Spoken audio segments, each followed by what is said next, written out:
Hello and welcome to another waveform tutorial. So this one is on container rack, so it's a quick and easy way to allow us to A/B, so have a direct comparison between turning our effects on, all of them in one track, and turning them off again. So you can see in every track I have here we have a container rack in which we have the various effects on each track. What I've done is key mapped, and you'll notice also beforehand I have a utility just used for gain staging before that, just like you would have on a mixing desk. You'd have a gain trim and then you'd have your effects after that. So we want to be able to check that we're not getting fader creeps or our levels are going up.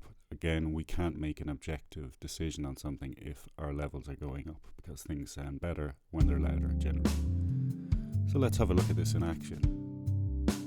So what I've done is basically key mapped the on-off switch on each container rack to the 1 to 8 keys on the numeric keyboard on our computer keyboard.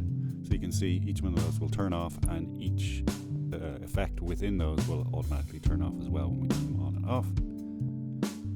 So it's a really quick and handy way to AP between your effects being on and effects being off. So you can objectively answer the question, does this sound better with my chain of effects or not? Does it sound too loud? So if it's crept up in level, you need to go through your gain staging within that container rack and set things so they're the same level.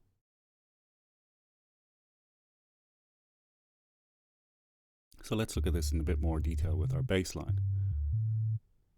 So you can see we've got our peak level here, so at 24 odd, minus 24 odd. So that's with our effects on. So we can also compare that by just turning our effects off.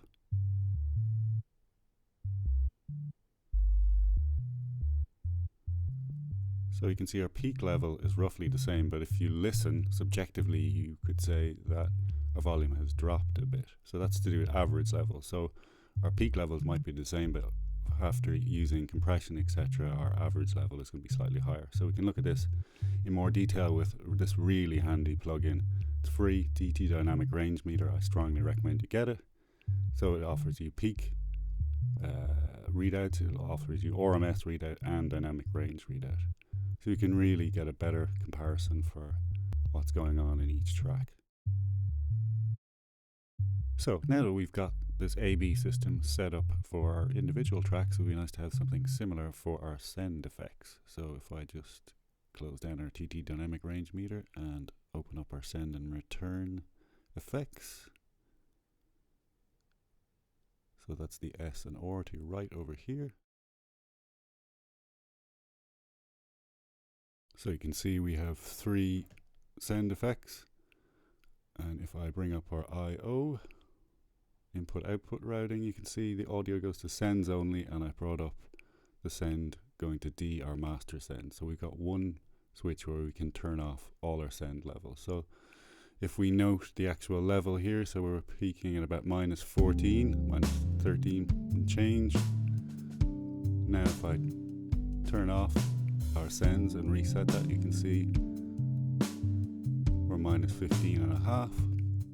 So we're getting about 2 dBs of fader creep with our send effects. So this is something to be aware of.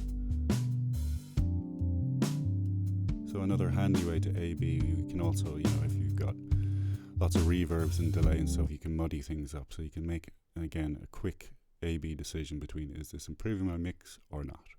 Really important. So I hope this was a help, and I'll see you in the next video. Cheers.